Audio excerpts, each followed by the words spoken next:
एक बार एक व्यक्ति अपनी ससुराल जा रहा था, मित्र से मिलने गया। मित्र ने कहा कहाँ आज बड़े तैयार दिखाई दे रहे हो। उसने कहा ससुराल जा रहे हैं, तुम भी चलो। मित्र बोला ये कोई ले जाने का ढंग है, पहले से बताते तो हम भी अपने कपड़े आदि पहनकर तैयार रहते। मित्र बोला कपड़ों में क्या हमारे पहन लेना, देत लेत मन संग न धरी, मित्रता में क्या हमारे पहन लेना, ठीक है। मित्र ने अपने कपड़े दे दिए, उसने पहन लिए, दोनों मिलकर ससुराल गए। अब वहां लोगों ने बड़ा स्वागत सत्कार किया। पड़ोस में बैठने के लिए गए तो एक ने पूछा बहुत दिन बाद आए, आपकी बड़ी प्रतीक्षा हो रही थी, आपके आने से बड़ा अच्छा लगा, लेकिन ये आपके साथ कौन है। अब उन्होंने परिचय देना शुरू, हमारे मित्र हैं, बहुत अच्छे आदमी हैं। बोले कहां जा रहे हो, हमने कहा ससुराल। हमने कहा तुम भी चलो। बोले कपड़े नहीं, तो कपड़े भी हमारे ही पहने हैं। मित्र बहुत अच्छे। अब मित्र को बड़ा बुरा लगा। एकांत पाकर मित्र ने कहा कि मैं तो जा रहा हूं, तुम्हारे जैसा हमने आदमी नहीं देखा। लोग हमारे बारे में पूछते कि कपड़ों के बारे में, तुम कपड़ों के बारे में काहे को बताते हो। अरे बोला अब क्षमा करो, गलती हो गई, अब नहीं बोलूंगा। अब दूसरी जगह फिर बैठने गए, लोगों ने परिचय पूछा, कहने लगे हमारे बड़े अच्छे मित्र हैं, और हमने कहा ससुराल जा रहे हैं। एक ही कहने से हमारे साथ आ गए और कहते कहते निकल गया कपड़े। अब कहा कि मित्र फिर डांटेगा कि ये कपड़े, तो लोगों ने कहा कपड़े क्या कपड़े, तो बोले कपड़े ये इनके अपने हैं, ये खुद के कपड़े पहने हैं, खुद के अपने अपने। और लोगों ने सोचा कपड़े तो सब खुद के पहनते हैं इसमें। मित्र ने फिर कहा कि अब मैं नहीं रुकूंगा। तुमने फिर कपड़ों के बारे में, तो कहा हमने तो तुम्हारे ही बताए। तो बताए क्यों, लोग हमारे बारे में पूछते कि कपड़ों के बारे में। बोला अब मैं कहूंगा ही नहीं, बिल्कुल नहीं कहूंगा। मित्र फिर रुक गया। पर तीसरी जगह बैठने गए, लोगों ने परिचय पूछा कि आप तो बड़े अच्छे हैं, आपके साथ हमारे मित्र हैं, बड़े प्रेमी हैं, एक ही कहने से हमारे साथ आए, और इनकी जितने गुण गाए जाएं सब कम है, लेकिन क्षमा करें हम कपड़ों के बारे में कुछ नहीं कहना चाहते। अब फिर कपड़े, भीतर भरे कपड़े। हम जो चीज खाएंगे डकार में गंध भी तो उसी की आएगी। तो भीतर जो भरा हो वही बाहर दिखेगा। निराकार हूं मैं न साकार हूं, भक्त की भावना से तदाकार हूं। भक्त मुझे जिस दृष्टि से देखता है वो उसी दृष्टि से मैं दिखाई पड़ता हूं। अपने भाव के अनुसार भगवान का दर्शन होता है। सब भगवान को अलग अलग रूपों में देख रहे हैं, अलग अलग भावना से देख रहे हैं। कोई प्रेम से भर रहे हैं, कोई भय से भर रहे हैं। यही भी दे रहा जाए जस भाव, जिसको जैसी भावना रहे। राम जी से अधिक राम जी के दास की महिमा मैंने एक संत के मुख से सुना था। एक बार एक दंपति पति पत्नी मेले में गए। अब मेला में उनका मेल बिछुड़ गया। ऐसा भीड़ का रेला, पति एक तरफ पत्नी एक तरफ। अब दोनों एक दूसरे को ढूंढे, तो ऐसे मौके का फायदा उठाने वाले लोग चूकते कहां। राम जी का मंदिर था सामने। पुजारी बोला क्या बात है। बोले बहुत ढूंढ रहे हैं, पत्नी यहीं कहीं खो गई। अरे बोले भगवान से प्रार्थना करो, चलो। बड़े संपन्न आदमी थे, पुराने जमाने की बात। एक थाल में लड्डू मंगा कर रख लिए, 500 रुपए रख दिए और प्रार्थना करने लगे, अब तो रघुनाथ कृपा कर दो, घरनी को लगे न बिना घरनी को। अब सामने हनुमान जी का मंदिर था, वो अलग। हनुमान जी के मंदिर के पुजारी ने सोचा कि इतने लड्डू और रुपया सब उधर ही जाएगा, इधर आता तो ठीक रहता। तो वहीं से बैठे बैठे बोला सेठ जी वहां क्यों चले गए, यहां आओ। इशारे से बोला यहां आओ। सेठ जी थाल लिया वो इते, कर दे ये कृपा जो लला अंजनी को। हनुमान जी के पास ले आओ, काम बन जाएगा। कपिराज से प्रीत विनीत करो, फिर से मुख देख सको पत्नी को। सेठ जी बोले कैसी बात करते हो, हनुमान जी तो सेवक हैं, राम जी तो इनके स्वामी हैं, हम सीधे स्वामी के पास पहुंचे, सेवक के पास आने की क्या जरूरत है, राम जी कर सकते हैं सब कुछ। अरे बोले सेवक स्वामी की बात छोड़ो, अपने अपने विभाग की बात है, ये काम उनसे नहीं बनेगा। क्या क्यों नहीं बनेगा, राम जी सब कुछ कर सकते हैं तो मेरी पत्नी को भी खोज सकते हैं। हनुमान जी के मंदिर का पुजारी बोला कि जाने दो, तेरी त्रिया को मिलावे कहा, जो पतो न लगाए सके अपनी को। तुम्हारी पत्नी क्या ढूंढेंगे, उनकी भी खो गई थी तो यही गए थे ढूंढने। और उसने तो अपने मतलब के लिए तर्क दिया पुजारी, पर सेठ जी के मन में बात जम गई। हनुमान जी के मंदिर पर आए, सचमुच उनकी पत्नी भी आ गई वहीं दर्शन के लिए। सबके मुख से निकला कि भाई विनोद में ही सही, पर राम थे अधिक राम कर दासा। हनुमान जी की आज भी पूंछ है, लेकिन ये पूंछ है क्यों? क्योंकि जास हृदय आगार बसई राम सर चाप धर। अभिमान हृदय में रखने वालों की पूंछ नहीं रहती, भगवान को हृदय में रखने वालों की पूंछ रहती है। ये विचार करो, तुम्हें भगवान ने बनाया कि भगवान को तुमने बनाया?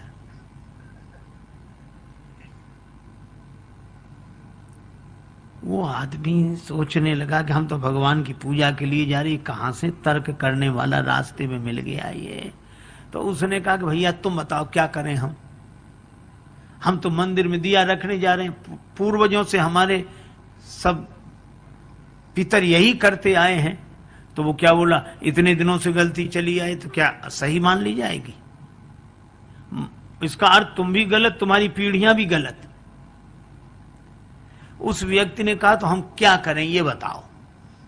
वो बोला विचार करो, ये दिए में ज्योति कहां से आई? अब है विचित्र बात की नहीं, अब दिए में ज्योति कहां से आई? उस व्यक्ति ने सोचा कि अगर हम कह दें कि माचिस की तीली से आई, तो ये पूछेगा कि तीली में कहां से आई। इस कहां का तो अंत ही नहीं है। उस व्यक्ति ने बड़ा अच्छा काम किया। जैसे ही उसने पूछा कि दिए में ज्योति कहां से आई, उसने फूंक मारकर दिया ही बुझा दिया। जैसे ही दिया बुझाया तो उस व्यक्ति ने कहा कि तुमने दिया क्यों बुझा दिया? तो यह व्यक्ति बोला कि अब तुम ही बताओ दिए की ज्योति कहां गई? कहां गई? उसने कहा इसका क्या अर्थ? तो इस व्यक्ति ने कहा कि जहां गई वहीं से आई थी। आई थी हम नहीं बता सकते, गई थी तुम नहीं बता सकते, काहे को बेकार विवाद में पड़ते हैं।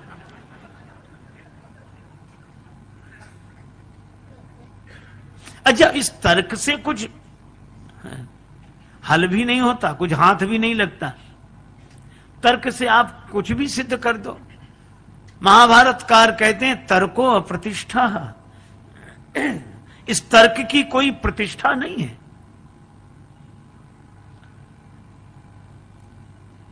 देखो, एक व्यक्ति पढ़कर आया, उसने बहुत विद्या अर्जित की थी,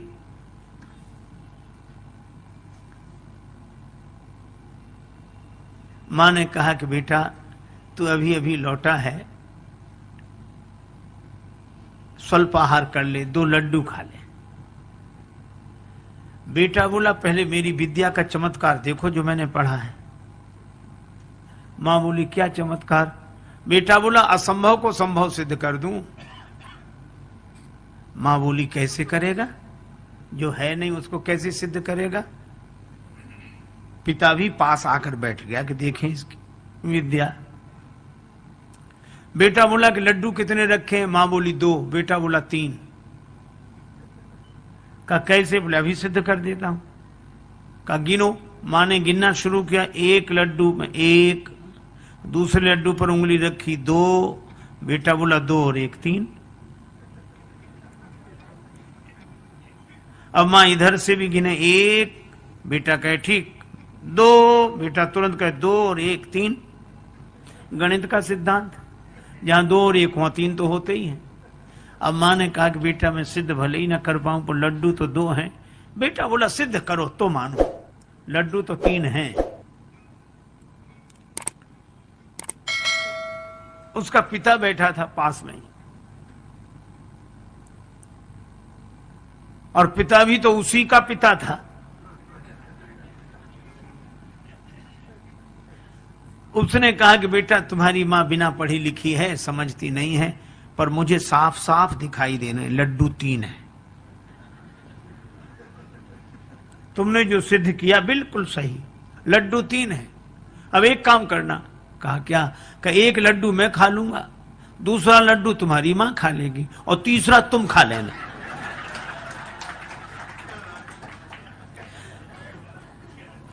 अरे भाई हाथ लगा क्या?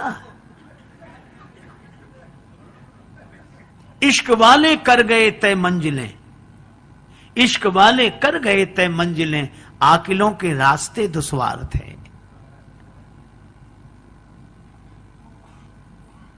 एक आदमी गांव में गया, अपने मित्र के साथ घूमने निकला तो छोटा सा गांव, एक व्यक्ति तेल बेचता था, अकेला आदमी, और भीतर उसने कोल्हू चला रखा और बाहर बैठकर तेल बेचे। इस व्यक्ति ने देखा कि अकेला आदमी कैसे करता है, तो उसने कहा कि तुम ये बैल को हाँकते नहीं हो और कैसे बिना तुम्हारी चलाए चलता है? तो उस आदमी ने कहा कि बैल को मैं हाँक देता हूं और जब चलने लगता है तो बाहर आके बैठ जाता हूं, तो उसे पता नहीं लगता कि तुम पीछे हो। तेल बेचने वाले ने कहा हमने उसकी आंख पर पट्टी बांध रखी। सो तो ठीक है, लेकिन तुम बाहर बैठे हो, बैल अगर चलना बंद कर दे तो तुम्हें कैसे पता लगेगा? तेल बेचने वाला बोला हमने उसके गले में घंटी बांध रखी, चलना बंद होता घंटी बजनी बंद हो जाती, हम फिर जाके हाँक देते हैं। पर वो तार्किक मानने कोई तैयार नहीं। वो कहने लगा कि नहीं ये भी कोई बात नहीं हुई। कहा क्यों? कहा ऐसा भी तो हो सकता है कि बैल एक ही जगह खड़ा खड़ा गर्दन हिलाता रहे, एक ही जगह खड़ा खड़ा गर्दन हिलाता रहे तो भी तो घंटी बजेगी। तेल बेचने वाला हाथ जोड़ के बोला बाबूजी वह बैल है, आपकी तरह तार्किक नहीं है।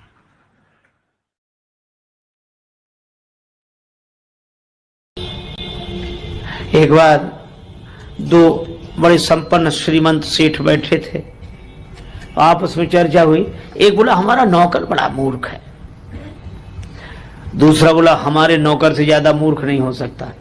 तो पहले वाला बोला नमूना देखोगे? हाँ। उसने अरे इधर आओ, बुलाया, 10 रुपए दिए, जाओ बाजार से टेलीविजन ले आओ 10 रुपए में। और वो 10 रुपए लेके चला गया टेलीविजन लेने।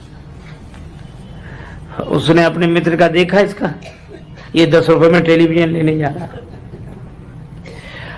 दूसरा बोला कि अब हमें अपने नौकर का नमूना दिखाने का अवसर दो। हाँ। उसने अपने नौकर को बोला इधर आओ। हाँ कहिए साहब। तुम ऐसा करो, ऑफिस तो तुमने देखा है? हाँ देखा है। ऑफिस में चले जाओ। हाँ तो वहां जाकर ये देखो कि हम वहां हैं कि नहीं। और दूसरा भी चला गया। मालिक दोनों हंस रहे थे कि कैसे मूर्ख है, लेकिन ये मूर्ख की पहचान जो अपने को मूर्ख समझे, जिससे अपनी मूर्खता ही समझ में ना आए, वो दोनों मिल गए वहां। नौकर मिले तो कहने लगे हमारा मालिक बड़ा मूर्ख है। क्यों? कह रहा था 10 रुपए में टेलीविजन ले आओ। टेलीविजन तो हम 4 ले जाते, पर उसे ये तो सोचना चाहिए था आज इतवार है, बाजार बंद है। बोलो। और दूसरा क्या कहता है कि हमारा मालिक और ना समझ हमसे कहता तो ऑफिस में जाके देखो कि हम वहां हैं कि नहीं, हमको भेजने की क्या जरूरत थी, फोन नहीं कर सकता था।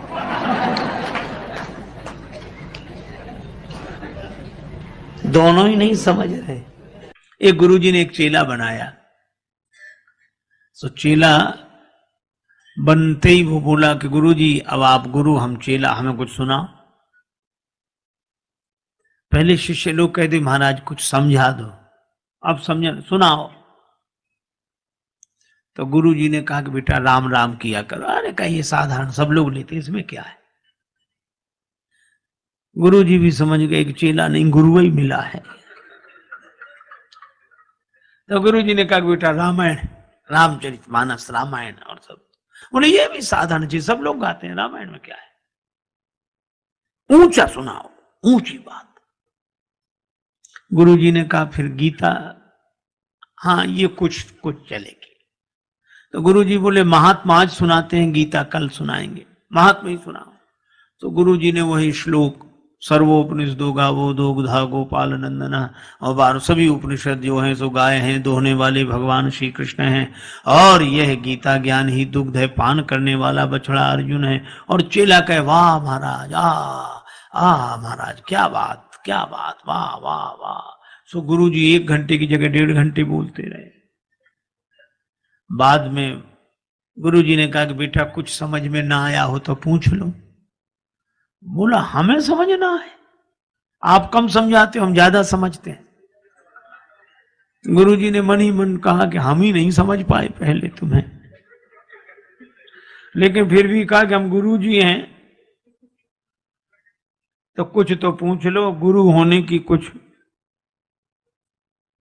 अच्छा तो और सब समझ में आया, एक एक अक्षर समझ में, एक जरा सी बात समझ में नहीं आई। गुरुजी बोले वो क्या? बोले आप बार बार कहते थे दुग्धा गोपाल नंदना, तो ये 2 गधा कौन थे? बोलो।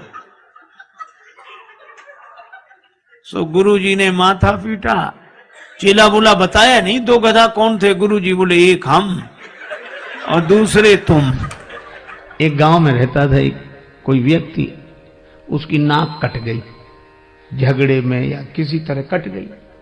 अब कौन वहां तक पता लगाने जाए, कट गई।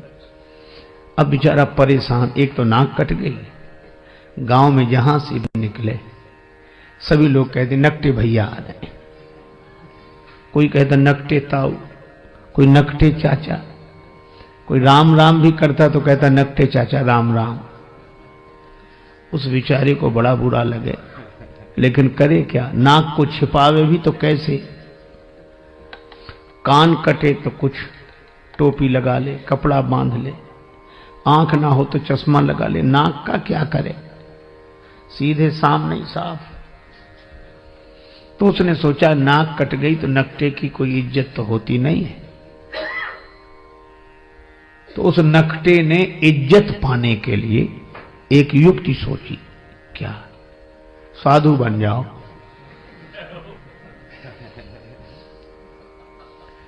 ताकि हमारी कटी हुई नाक पर ध्यान न जाए। पर लोग भी तो विचित्र हैं, बेचारा साधु भी हो गया तो भी लोग कहते नकटे बाबा आए, नकटे स्वामी जी। अब बड़ी मुसीबत। और कोई कहता नकटे, तो दूसरे लोग डांटते है, ऐसे बोलते हो, साधु हैं ऐसे मत बोलो।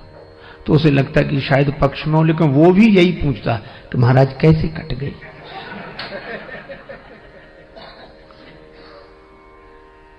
अब उसको लगा कि इस क्या करें, तो एक कुटिल योजना उसने मन में बनाई। एक आदमी ने एकांत में आकर पूछा कि नाक कैसे कट गई?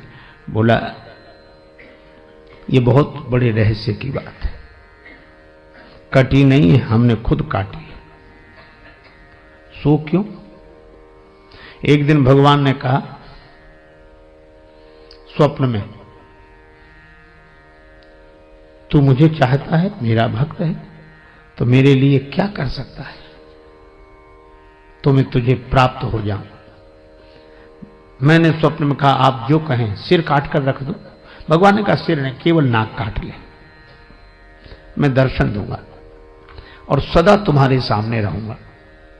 तो जब से नाक कटी है, काट दी मैंने, भगवान प्रकट हो गए और देखो ये दिख रहे हैं सामने, दर्शन हो रहा। हा जय हो प्रभु, ये भगवान दिख रहे हैं, हमेशा रहते हैं, हमको खूब दिखते हैं। और भगवान ने एक बात और कही थी कि तुम जिसकी काट दोगे उसे भी दिखेंगे।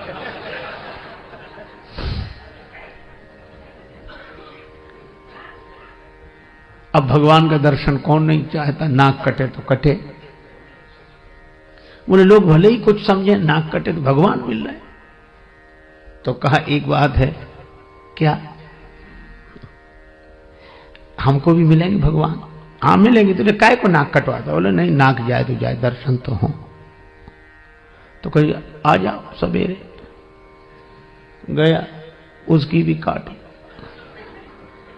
अब कहीं भगवान ऐसे मिलते हैं? उसकी नाक कटी, उसने कहा कि हमें तो नहीं दिख रहे हैं कहीं। बोला हमें भी नहीं दिखते। कहा फिर ये हमारी काय काट दी? कहा कि हम अकेले परेशान थे, सब दो हो गए। अब उस बेचारे को मिला कुछ नहीं था उस नकटे के पास, और नकटों के पास किसी को कुछ मिलता भी नहीं है, लेकिन चूंकि अपनी नाक कट गई तो मजबूरी थी। अब वही हल्ला मचाने लगा, हाँ भगवान दिख रहे हैं, ये दिख रहे हैं, प्रत्यक्ष दिख रहे हैं, सामने दिख रहे हैं। अब पहले तो एक कहता था, हाँ, अब दो कहने लगे। बोलो, प्रचार इतना हावी हो जाता है कि प्रचार इतना प्रभावपूर्ण ढंग से जीवन में अपना प्रभाव डालता है कि प्रचार के चक्कर में आदमी विचार करना ही भूल जाता है। विचार बेचारा जैसी कौंधता है वैसी प्रचार। कोई कहता है अरे क्या बात करते हो, अगर कुछ नहीं होता तो इतना होता। तो आदमी फिर चुप रह जाए। अब दो कहने लगे, ये दिख रहे हैं भगवान, ये दिख रहे हैं। दो में से किसी को नहीं दिख रहे थे, पर चूंकि नाक कटी थी तो मजबूरी में कहना कि दिख रहे हैं। तो तीसरे ने भी कटवा लिया, अब 3 हो गए। अरे 3 क्या, उन्होंने 300 कर दिए, धीरे धीरे 3000 हो गए, इतने नाक कटी। अब जब भीड़ हो गई तो आदमी को विश्वास करना मजबूरी थी कि मिले होंगे भगवान, इतने लोग नाक कटाते। नकटों का समूह चल पड़ा, भीड़ की भीड़ नकटों की। किसी को कुछ नहीं मिला, सब हल्ला मचा रहे, झूम रहे, ना ये मिल गए, ये मिल गए। वो तो एक साहसी आदमी आया, उसने कहा हमारी कटी सुकटी औरों की तो बचा लें। तब उसने हिम्मत करके कहा कि यहां कुछ नहीं है, यही है। भीड़ के साथ एक ही शब्द है, भाड़। भीड़ भाड़, भीड़ अक्सर आदमी को भाड़ में ही ले जाती है।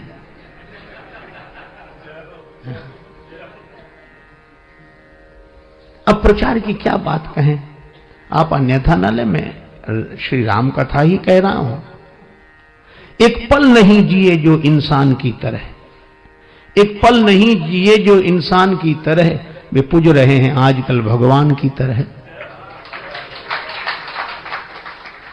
एक पल नहीं जिए जो इंसान की तरह, वे पूज रहे हैं आजकल भगवान की तरह।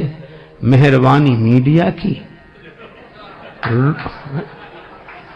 मेहरबानी मीडिया की, रुपयों की वजह से दुनिया में छा गए हैं तूफान की तरह। उपदेश दे रहे हैं औरों को शांति का, उपदेश दे रहे हैं औरों को शांति का, और आपस में लड़ रहे हैं पहलवान की तरह। और फूलों की तरह खिलते मिलते नहीं हैं संत,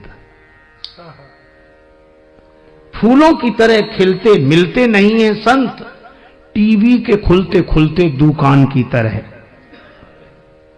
और राजेश त्याग हरि को धनियों के हाथ में, साधु भी बिक रहे हैं सामान की तरह। क्या ये विडंबना है।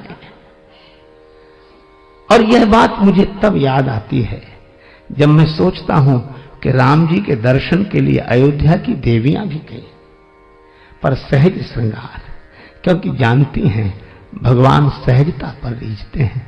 आप जैसे हैं वैसे ही भगवान के सामने पहुंच जाएं। अच्छा, आप जैसे हैं वैसे ही भगवान के सामने पहुंच जाएं तो आप भगवान के लिए अनमोल हैं। और अगर आप जैसे ही हैं वैसे ही दुनिया के सामने पहुंच जाएं तो आप करोड़ों के भी हों तो 2 कौड़ी के, और आप हों कुछ और दिखें कुछ तो 2 कौड़ी के भी हों तो करोड़ों के। पर बनावट जहां चले तो ठीक, पर भगवान के हाथ तो न चले। इसलिए सहज श्रृंगार, सहजता ही जीवन का श्रृंगार है, सरलता। एक व्यक्ति अपनी ससुराल गया, गांव का रहने वाला था। पत्नी शिक्षित मिल गई,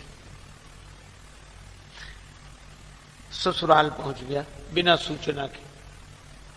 उसकी देवी ने बड़ी प्रशंसा कर रखी थी कि बड़े सुयोग्य हैं, बहुत समझदार हैं। तो उसकी सहेलियां इकट्ठी हो गई, वो भोजन के लिए बैठे। पत्नी मन ही मन डर रही थी कि इतनी इनकी बात बनाई है और ये कैसे हैं, सो तो मैं जानती ही हूं। चलो, तो गांव की परंपरा, वो भोजन बनाने बैठी चूल्हे पर और उसने सामने उनको बिठाया भोजन करें। अब उसकी सहेलियां परोस रही थी भोजन बार बार। पूड़ी साग थाली में आया, वो ऐसा विचित्र आदमी एक पूड़ी उठा गया। सोच रहा था छोटी सी पूड़ी है, इसके टुकड़े करना, ग्रास करना तो बेकार है, पूड़ी ही ग्रास है। वो एक पूड़ी में साग रखे और एक।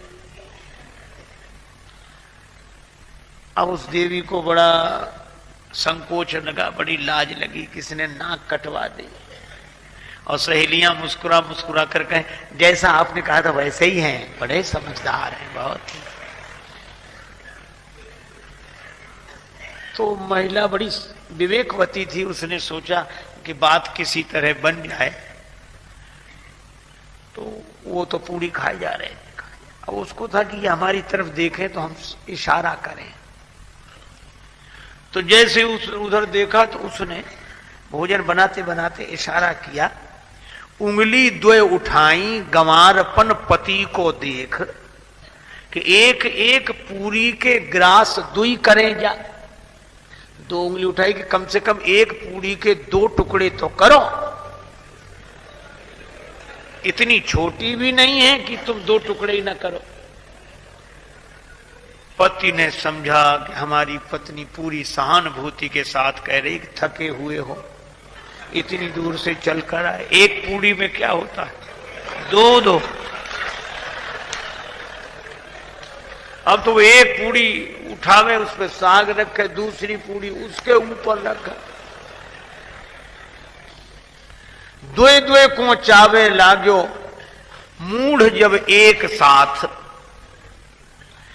तो पत्नी ने अपना माथा पीट लिया। समझाने वाले तभी माथा पीटते हैं कि समझने वाला उल्टा ही समझे। तो माथ ठोक त्रिया कहे लाज सो डरे जा। माथा पीटा कि लाज तो रख, कुछ तो समझ। पति ने समझा, ओ बड़ी भूल हो रही थी। पत्नी कह रही है कि ये पूड़ियां साधारण नहीं है, पूजा की पूड़ियां हैं, इन्हें पहले प्रणाम करो, माथे से लगाओ, फिर खाओ। पतिदेव समझे कि पावे के प्रथम इन पूजनीय पूरन को शीश पे धरे जा। अब तो वो 2 पूड़ी और साग फिर माथे से लगाओ, फिर खाए। तो पत्नी ने